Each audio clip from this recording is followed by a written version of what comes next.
Okay, 18th, June 18th. This is a subject that I have been meditating constantly, and for 2 days, this has really been touching my heart. Make yourself as God. Jesus made himself as God. Now remember, the key word there is as. Make yourself as God.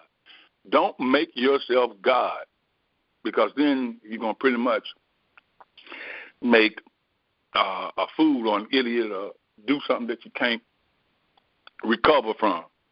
Make yourself as God. And from the beginning of the Bible, people, or at least the King James that we have been using, or the Aramaic or the Peshitta, anything that starts with Genesis 1, people have been making themselves as God. We never understood that.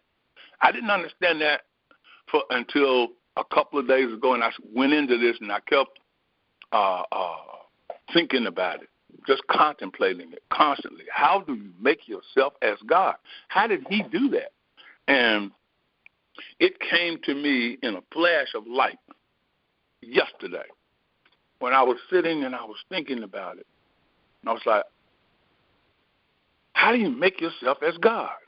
Jesus made himself as God.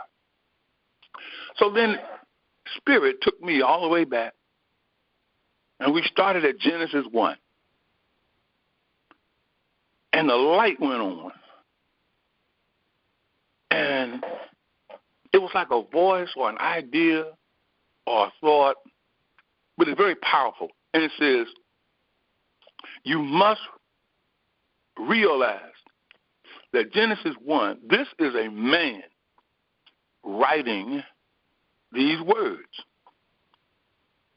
There's a man writing this. Some say it was Moses, because they say he wrote the first 5 books.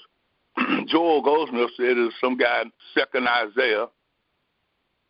They had pen names. I don't know. But the whole idea is we know that it was a man writing on a scroll, Genesis 1. And this man has come to recognize God as creator of heaven, the universe, earth, and man. This man has recognized God as this and is letting the words come through. He's writing them down. You know, you have a tendency to want to think that there's a God somewhere that's creating a tree, that's creating land, that's doing all of these things. However, there is a man who is letting these ideas flow through on to the scroll, sheepskin, or whatever they wrote on. He's letting these words come through because he knows that what he recognizes God to be, then that is the word which will become flesh. He perceives God to be light. He recognizes God to be a firmament. Remember, they call the firmament heaven, which is a firm state of mind. Faith, which is the one mind, the one and only mind. And then he recognizes God to be dry land, which he calls earth, which is a manifestation of heaven. He recognizes God to be a greater light, which we call love, and a lesser light, which I have called hope. That's what I recognize it as. And luminaries. These are the divine ideas. Abundance. Day 5. Day 6. He recognizes God as man, male and female, bearing fruit, having dominion, filling the earth, and subduing it.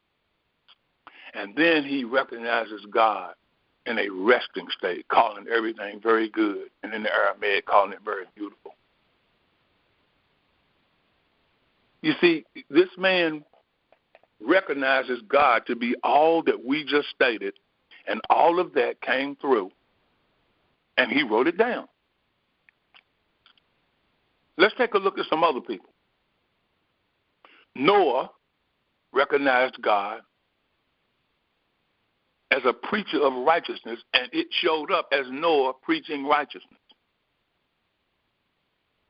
He also recognizes God on the other side of it now as a cleanser, cleaning out all unrighteousness. Well, but he's not destroying anything. He's fulfilling God, the word, the truth, because he knows that whatever you take in and realize God to be, this thing's flowing through you, and it's going to happen. See, we got to remember the same Noah that recognized an ark and saving two of everything and his family. This is his consciousness, what he recognizes God to be, and it goes right on, and the ship sails, and the waters cover the earth. And we can go metaphysical, mystical. None of that really matters because we're not talking about personalities. We're talking about consciousness and touching the hem of the garment and realizing the truth and allowing that to come through the channel that we are. Because the same Noah, when he recognized God to be the dry earth, the waters subsided, the dove came back. The dove had the olive branch.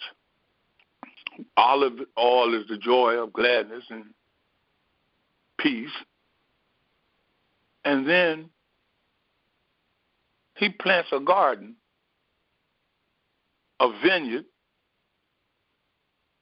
and gets drunk and curses his son. This is the same guy who has allowed the perfection of God to come through, has now contemplated some imperfection. Where he got it from, I have no idea. But for some reason, his thought landed on that and brought forth chaotic conditions. And so at the end of the day, he ends up, because his son saw him naked, he curses him. I don't want to go into the depth of what that is, what that means, but this is just, as I said, one-sided, two-sided. If he had just stayed with the side of the cleanse and the fulfilling, then he would have never known God to appear as, because we know God is omnipresent. What we contemplate God to be, that's what's going to show up in our experience. Then we go to Abraham. Think about the fact that he recognizes God as the only God, one God. And these idols that he's there making and what have you, he's got to get away from that. He's realizing this is God. I can't have God as the real God and then God as an idol and all of this other stuff that's going on here. And no, I've got to leave it. So I'm just going to recognize God. And it takes him out of that land. And it takes him and makes him some promises. See, he's recognizing God as fulfillment of promises, the only God. And he comes out. Now he had a few hitches. He had to wait for his dad, or his dad to finally die. He had to bury him, and then they moved on. And he brings Lot with him. He's doing all of this because he's recognizing God to be more than he needed to recognize God to be. God says, come on, I'm going to take you. Be one with me, and you're going to realize that you are making yourself as God. But what does he do? He starts taking thought. I got to take care of my dad. I got to take care of Lot. I got to make sure this is that. Then he takes all these people out there, and then he's got chaos all over again. He's got all these people, and they're not getting along, and all of this. See, what you recognize God to be, that's going to be your experience, because God is all there is. You can't just say God is all and then expect everything to just work out, because this continuous stream of negativity, which we call thought, is going to continue. And it's up to us to say, well, that's not God. I can't recognize God as this. I'm going to give you a child, Abraham. Walk perfect before me. Okay. And then what? Well, I don't know how this is going to happen.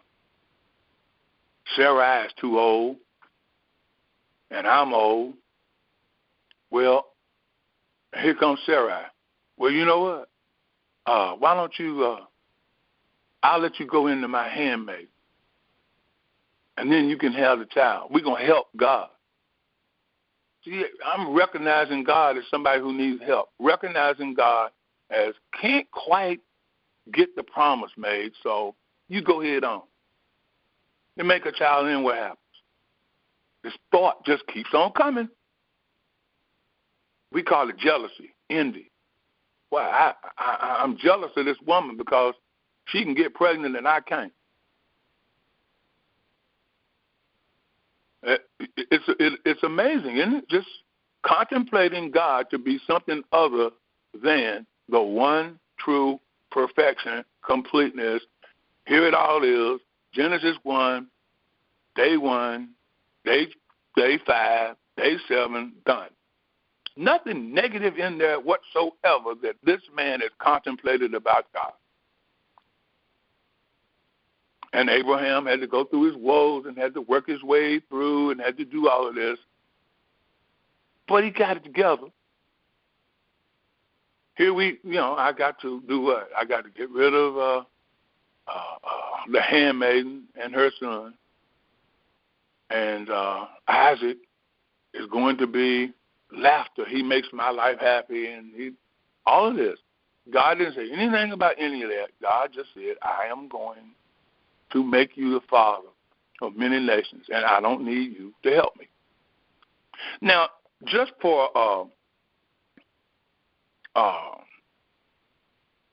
just for the sake of contemplation, I want you to think about Melchizedek, having no beginning, having no end, King of Salem, which is King of Peace. Here's somebody who has contemplated eternal life. Life always existing, and life always being, and life never ending. Life always is. And guess what? He shows up to Abraham. And Abraham recognizes God as this eternal life, this eternal being. And we could just go on and on and on forever. We got Joseph, we got Moses, we got Joshua, we got David. Look at David. David recognizes God to be a king, and it expresses him as a king. But then there's that other side, getting with the man's wife, then trying to get the man killed, finally gets the man killed, but he recognizes God as forgiving. He understands the completeness of God. Look at Solomon, recognizes God as peace. Even though he made his errors. All of these people. It's what you recognize God to be. Look at Isaiah, I am he. Here's some beautiful one. Ruth. Ruth says what? You know what? Where you go, I'll go. And your God will be my God, and your people will be my people. I'm recognizing that's one of the most powerful recognitions of oneness that you'll find. How about the Virgin Mary, she recognizes God as the Christ child, being born of a virgin, something that is totally impossible in the human world. But she sees this recognition, she accepts it, she believes it, she asks a question, how can this be? I've never known a man. And the angel explains it to her, and she says, okay, and accepts it and moves on. And then we could go on forever on the negative side of this. Pharaoh, look how he recognizes God. He recognizes gods, a whole bunch of them. Nebuchadnezzar. But then look at the Hebrew boys. Look at Daniel. Look at what they recognize God to be. They recognized a fourth man walking in the fire, and their clothes aren't even singed. Look at Herod. He recognizes God as what? And we don't even need to answer that. Here's a great one. The Bible says, all have sinned and fallen short of the glory of God. I heard a preacher one day say, Jesus never sinned. I go, oh? See, you don't understand what sin is, Rev, because sin just means made a mistake. Doesn't mean anything that's bringing with it some kind of punishment. Sin is its own punishment. You see, we got Jesus. I like to think of it like this one. Jesus was going along. Jesus kind of had a bad day this day.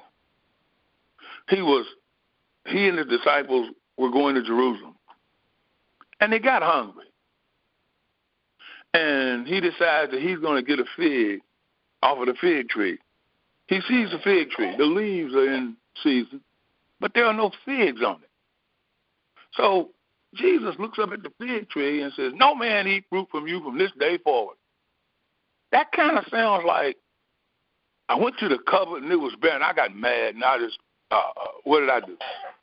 Tore the shelf down.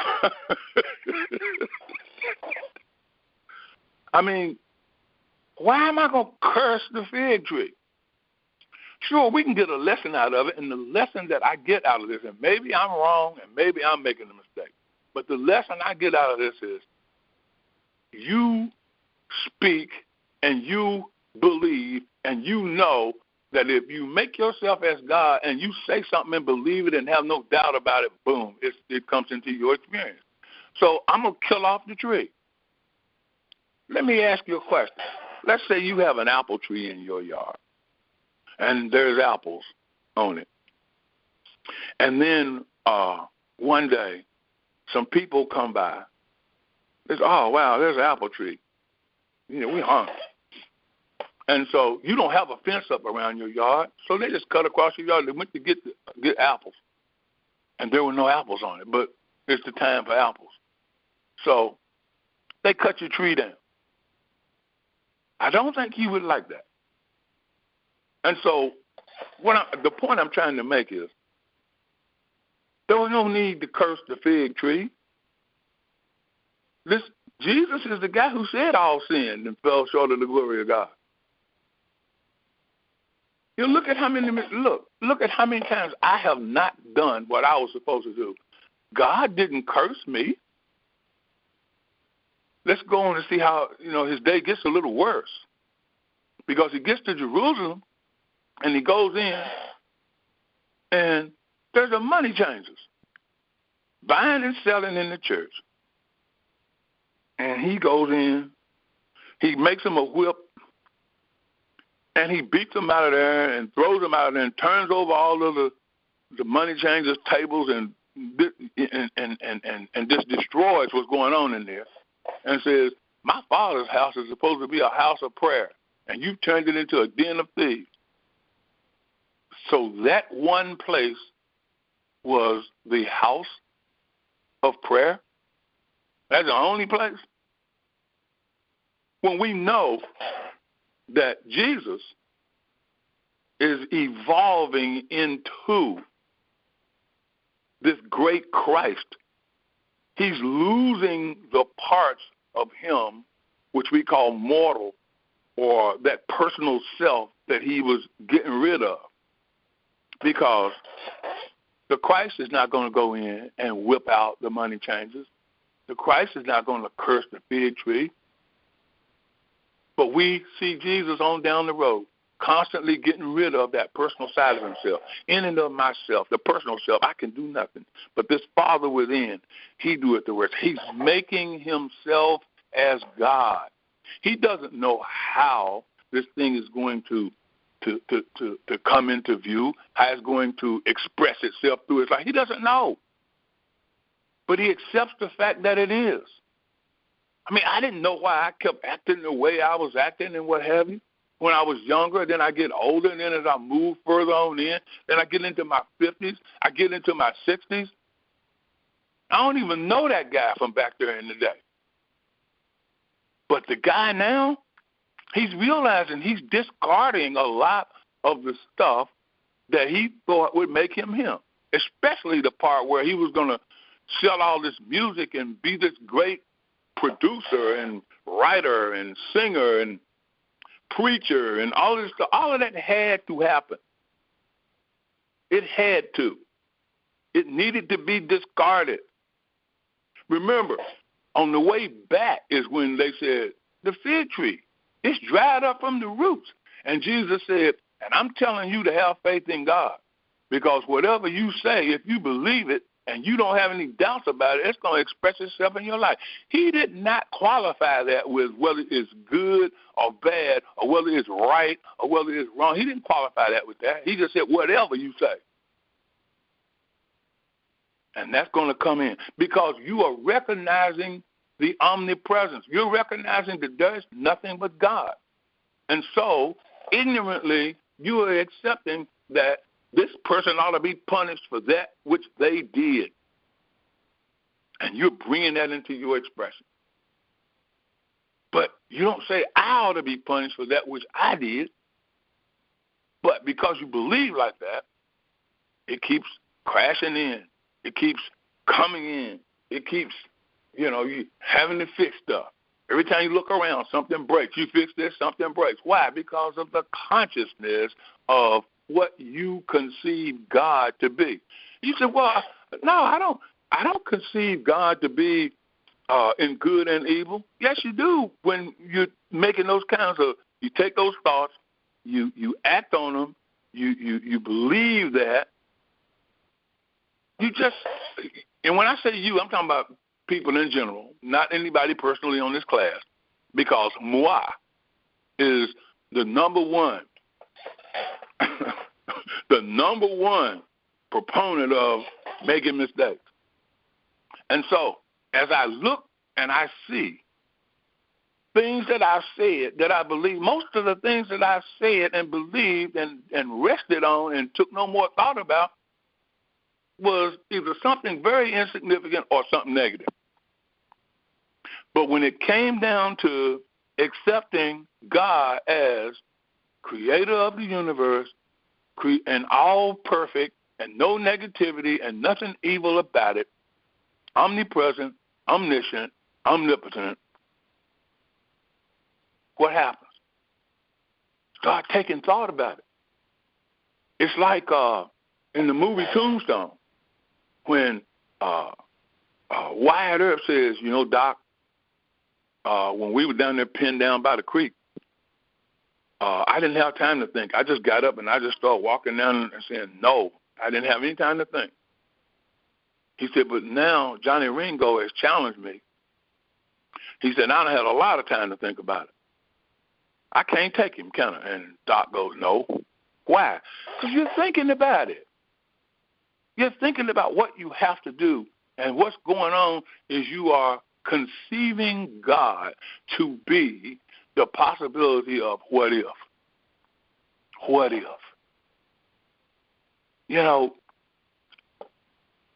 Look at Jesus and his what he perceives God to be by the time he gets to the garden. Not my will, Father, but thine. It's a totally different Jesus than the one that cursed the fig tree. Totally different than the one that called people snakes, vipers, and all this. Totally different guy. Look at him in his conversation with Pilate, and look at him with his conversation back prior to that. you know. Simon, Peter up in there with his foolishness, and Jesus, get thee behind me, Satan. What if you what if you walked up to somebody and said, oh man, you know what, this is not gonna happen to you, man. I'm with you, man. We got this. And he turned around and looked at you, or she looked at you and said, man, get behind me, Satan. You would go, what is wrong with this dude? I thought he was my boy. But as we look and we see, look at Jesus' attitude about Peter later on. You know what? Satan has looked to sift you like wheat. But I prayed. And when you are converted, strengthen your brethren. Look at the consciousness change that we're talking about. He's making himself as God. And the way he's doing it is he is actually saying, what I perceive or recognize God to be, that is what I am bringing into my experience. The thing that I want to manifest and bring forth in my experience, I have found God to be this. And because I realize that this is God, I make myself one with it. Now, how do I do that? How do I make myself as God? I speak my recognition. I act my recognition. I feel my recognition. I just don't take any thought about it. I just make a statement, and I take no thought about it because I recognize that there is nothing but God, and this omnipresence is always there with me, no matter what. And so take no thought means I'm not going to take any human thought about what if this doesn't work or how is it going to work. God says, what? I have ways, my ways are past finding out. It's not up to me to figure out how to do this. When is this going to happen? How is it going to happen? That's not my part. My part is to just say what God said and let that be it. But say it upon the highest practice. Say it as high as there is to say. Don't take any more thought about it. Think about how insignificantly you take a thought like, here's a good one. I wonder what such and such a person is doing. And then you don't think any more about it at all. And bing, the person gets in touch with you. Bing, you run into them somewhere. You go, I was just thinking about you the other day. When I sit down to write a song, I take no thought about it whatsoever. I make myself as God by taking no thought. You walk in your house. You walk up. You don't wonder if the key is going to open the door. You just stick the key in it and you go in. And if it's dark, you just flip on the light switch. You don't wonder whether the light's going to come on or not. You just flip it on. You, cut the television on, or you do whatever you're doing. You don't take any thought about it. The only time you take a thought about it is if something does not go well. You flip it and the light doesn't come on. You flip it 2 or 3 times, then what do?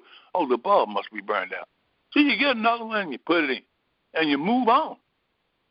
You don't sit around thinking about, wonder if something's wrong with the electricity. I wonder if you don't do that. You don't do that at all. You just go in the house. There are certain assumptions that you have made, and you just go through and you do those things. You know, I got plenty of plants. I water them once a week. I don't sit and wonder if they're going to keep growing. I don't wonder if they're going to drink the water. I don't wonder any of that. I just water the plants and go to them. And I take no more thought about it until the next week. And I say, oh, I didn't water the plant. Let me water the plants right quick. Boom. Done. So you flip the switch. What does that mean spiritually for you? I realize that God is the answer to my situation. I recognize this is what God is. I don't care what the situation is I find myself in. I know that God has answered before I call. So what I do is what? I turn within. I close my eyes. I flip the switch. I contemplate God being the answer, and I feel that presence run up on the inside of me. That's what they call the vibration. And once I feel that, I flip the switch. I've cut the light on. Now, I got a choice. I can start thinking about, wonder how this is going to work, wonder how this is going to come into my life, wonder what's going to happen next, wonder if this is, I can go down that road, or I can just take no more thought about it. You see, when I sat down and said, I wonder what such and such a person is doing, and then don't think about him anymore and just go on. I don't think, and that opens up the door. When I don't think about it, I've made myself as God. God didn't think about whether there was going to be light. God didn't think about whether there was going to be a firmament. Okay, let there be a firmament. Now, how am I going to do this?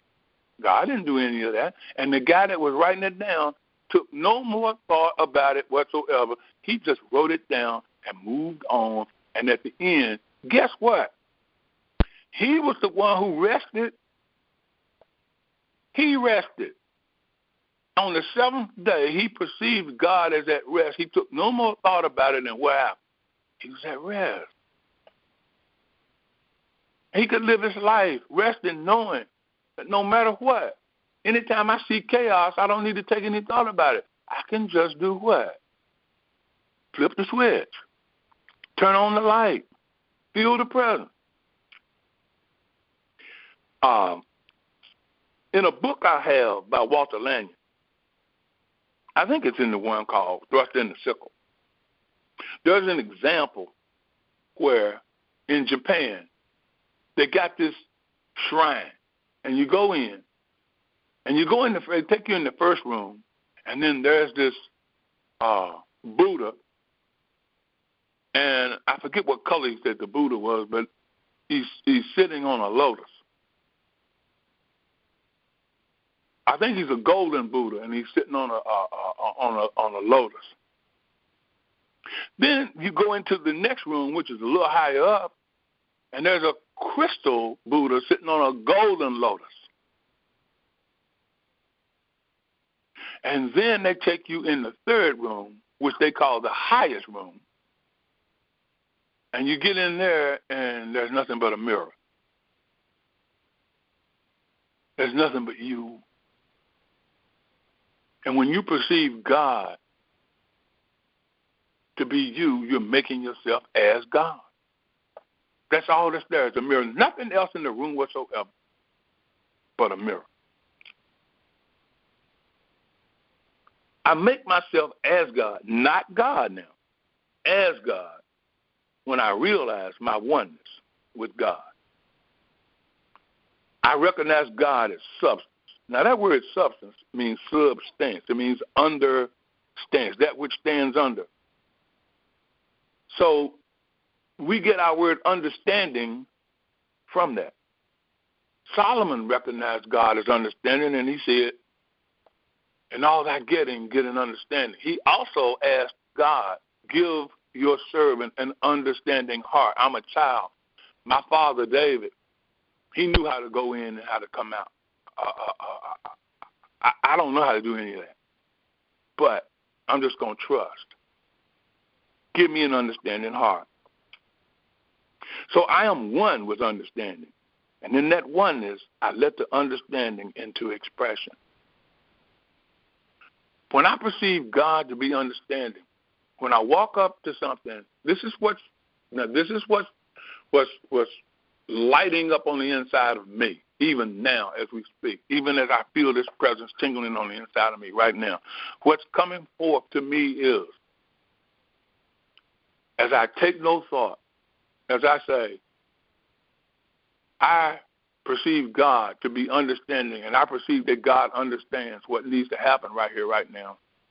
I'm not going to take any more thought about it. I have made myself as God. I'm not taking any thought. This word has to become flesh because in the beginning is the Word. The Word is with God. The Word is God. And this Word became flesh. God is all. That means we're going to call God into expression based on our understanding of what we believe God to be. I'm going to say that again. We call God into expression based on our understanding of what we recognize and perceive God to be. God is. So our job is to not recognize God as something negative, ever. We don't recognize God as any kind of sickness, any kind of disease, because the only way to have sickness and disease is to recognize God as sickness and disease. And we all know God is not sickness and disease, but we bring that experience of sickness and disease into expression because we say, I am sick. The weak are saying, I am not strong. I am weak. And the weak, the poor, the broke, I am poor. I am without. I can't understand what to do right here. That's what we're doing. Yet God is standing here, the perfect picture, and we're recognizing I can't make it. From a personal standpoint, I can't. But from a God standpoint, all I got to do is recognize that God is all, and God is coming into expression as what I perceive God to be. So, in summary, we got 3 steps, to which I call 3 steps to the desired manifestation. Step 1, what I recognize God to be comes into expression. It comes into expression as I believe. How do I know I believe? I don't take any more thought about it. That's how I know I believe. Step 2, make yourself as God by becoming one with spirit, or one with the substance. I am spirit. I don't take no more thought. I believe. Believe. All things are possible. All things.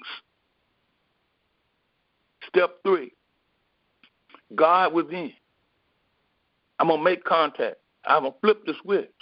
I feel the presence. I just let it come through. Let there be. I let it. How do I let it? By not taking thought about it. I just let it. As we said last week, let it play out. We don't have anything to do with that end of it. Our job is to make ourselves as God. I got a great story I want to close with. And that is, this is a true story, too, because it's written. It's been shared by a lot of people. There's Eddie Rickenbacker and his crew were shot down in the war from a plane, and there they are out there in a raft, out in the just way out in the Atlantic Ocean. And Eddie Rickenbacker gets quiet, and he recognizes God to be supply. Because if you're out in the Atlantic Ocean and you're in a life raft, you have no water, you have no food, you have nothing. All you got out there is somewhere to go to the bathroom. That's it. And God knows going to the bathroom would have to be difficult. But he recognizes God as supply. Fish jump up into the raft for food. It rains out of a cloudless sky. It just starts raining. They have water to drink. They have fish to eat. Because he's not taking any thought. He has recognized God is supply. God is safety. God is security. God is the resolution to whatever this situation is. And as I recognize that and know that and believe that, there's only one affirmation that I make, and that is, I recognize God as. And now it's over. I don't have to go down the road making affirmations, trying to make this thing come true, because that means I'm taking thought. I've turned it back into something mental. But as I go on and take no more thought, I remember people, it used to be so easy. I think it's because I was a novice. People would call me and say, will you do a treatment? And I go, okay. And I do the treatment and totally forget about it and forget that they asked me to do a treatment. They call back and go, oh, wow, man, that was, thanks. I wanted to let you know. All of them don't always call back, but the people I'm talking about, they would call back and say, thank you. Let me tell you how it worked out. Thank you. This was so wonderful. Thank you for praying for my son. He doesn't have to have that heart. He doesn't have to have, he was the quadruple bypass he was going to have. I had forgotten about it. Totally. And somewhere along the line, I got away from that because I started, quote unquote, knowing the truth, speaking the truth.